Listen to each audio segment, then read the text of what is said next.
Ahoj, moje malé zamyšlení pro těhotenství v Zenu.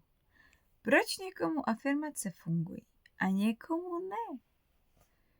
Proč někdo má strašně rád vylepený vzkazíčky a motivační citáty po zdech a někdo ne?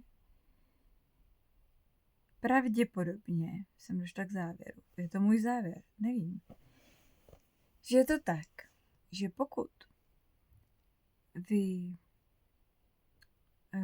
máte celkem pohodový těhotenství, pohodový život, nějaký základní potřeby svoje naplněný, tak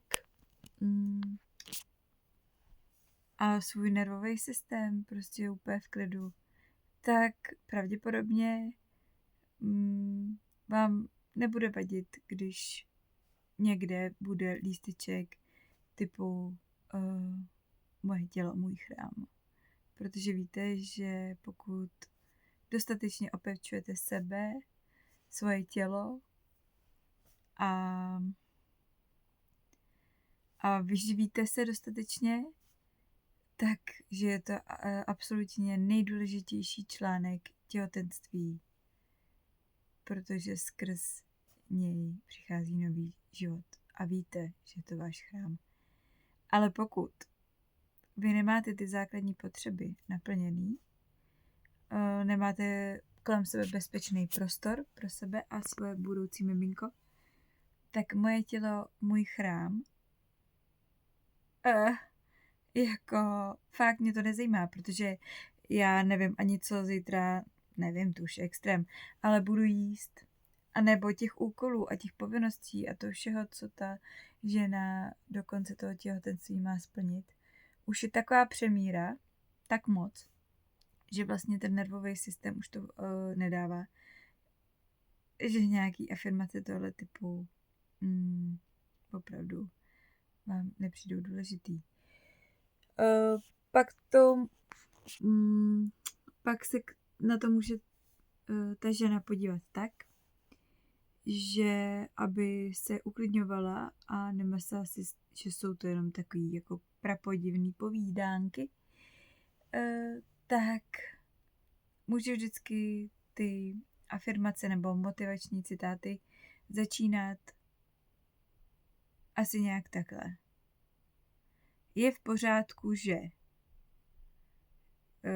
nevím, je v pořádku, že mě seru, je v pořádku, že prostě mi afirmace nepomáhají. Je to v pořádku, prostě může to tak být.